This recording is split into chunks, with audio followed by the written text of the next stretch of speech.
Breitling acquires Universal Genève for $60 million and says it plans to roll out the next watch for Universal Genève in 2026. Come on, let's talk about it. This is the Watch Factor. Come join me.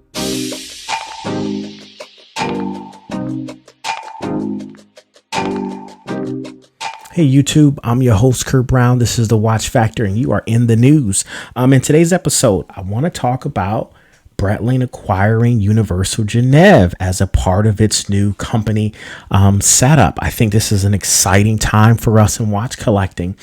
So let's dive right in. As many of you know, Universal Genève has been known for, I would probably say, two primary models out of its entire collection.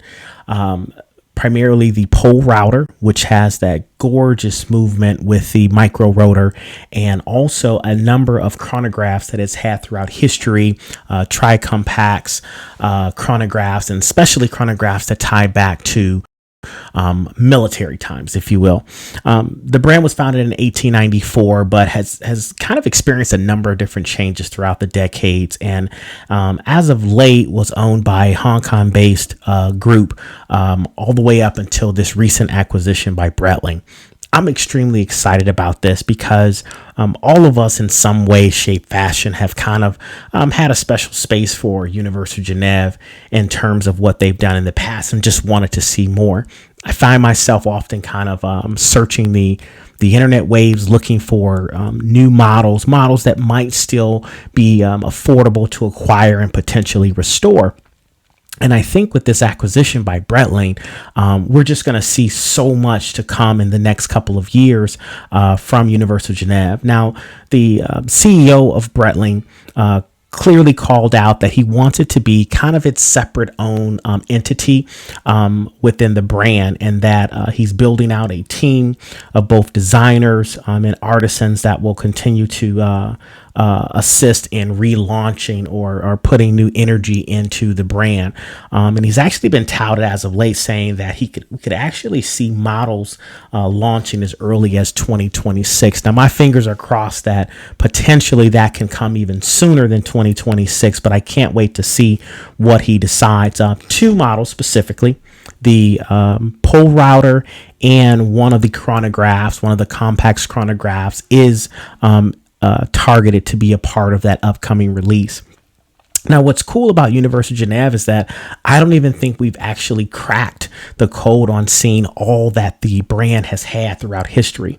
Again, this is a brand that dips all the way back into the early 1800s, and I've seen models that go all the way back to the 1920s that I would love to see in a re-edition. So what I wanted to do is just kind of showcase a couple of models that I've seen out there that I think Breitling might consider relaunching, and I would love to know if that's something that maybe you would also want to see on the wrist. Now, one thing that I kind of uncovered while kind of digging into preparation for this video was that there were a number of calibers that came out of Universal Genève that are pretty impressive. Quite a few of them are targeted towards their chronographs, which is extremely exciting, especially if Breitling plans to reintroduce some of those calibers with more modernized, technology added to it for its durability and efficiency. But the first watch that I wanted to show you, and I found a picture here on it, it's called the Cabriolet. The Cabriolet actually was released before the Jaeger-LeCoultre Reverso. So it has similar, I won't say similar design aesthetics, but kind of that feature of being able to flip or reverse the case for potentially protection against certain things is where you kind of draw that knot and that connection to it. And it's a beautiful case design. It's got a beautiful sweeping seconds hand down at the 6 o'clock.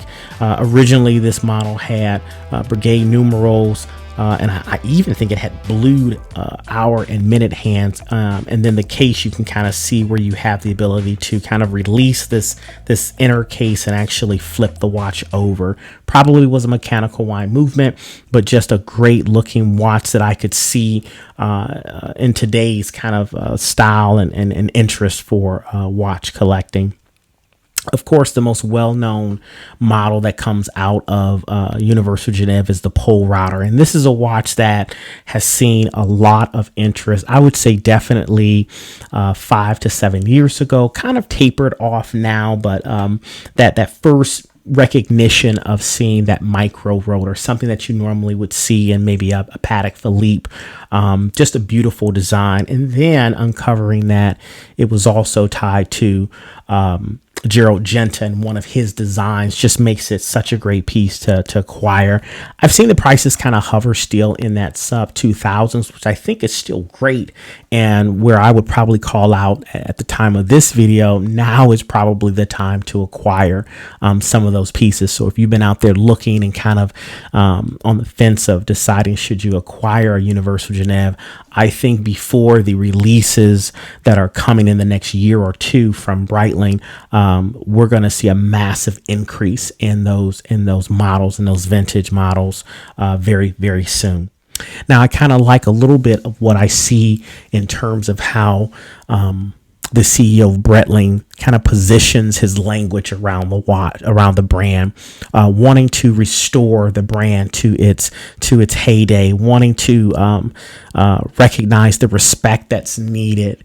And that is due to Universal Genève. And I love that because I don't think they want to completely reimagine the brand. I think they want to pull from the DNA. They want to pull from the archives. They want to pull from what has made Universal Genève a great brand in and of itself.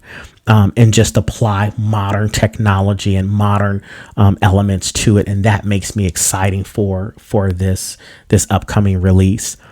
One of their watches that I love to take a look at, and I'll show you here, is actually, this is the Compacts, but this is called the Space Compacts, the Universal Genève Space Compacts. It kind of has the look and feel of something that may have came from Tag Heuer.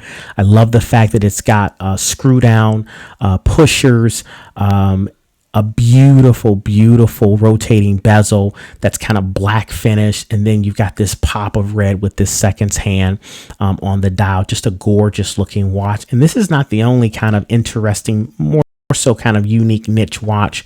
There's also another watch in the Compacts lineup that's even more rare. It was the Universal Genève called the Film Compacts, and this is another chronograph. It doesn't have a screw down. It does have screw down pushers, but what's interesting about this one is that it was actually kind of used for the film industry. Now it's referenced 22522, and what you'll notice on the dial is you'll see red scales and black scales. And the way that this dial was designed was that it was to indicate the amount of film that was used in feet per second. So the red for 16 millimeter film, the black for 35 millimeter film, and then it was calibrated over the course of 24 frames per second. Just a great example of ingenuity that came from Universal Genève. Now, there's nothing indicating that Breitling is going to, re-release something like this, but with this type of DNA kind of inspiring Breitling and their designers, I'm excited to see what's going to come out. This is a brand that doesn't get enough recognition and attention. And I think in the future, what we're going to see is a need to highlight that and express that. And Breitling, with the type of funding, resources, and just recognition that it has, I think it will be an easy thing for Breitling to draw attention to. So I'm excited to kind of see that. I'm willing to double down that Breitling's going to go back in the archive as the direction to bring out the latest models. We're going to see a reintroduction of chronographs that we haven't seen in decades. I mean, no one has been really trying to push tricompacts, Medico compacts as multimeter scales. I mean, we saw a little bit of that with Omega in the last maybe 2 or 3 years with some of their Speedmasters, but if they're going to potentially reintroduce some of these models of the 40s and 50s, I'm extremely excited about where Universal Genève will go.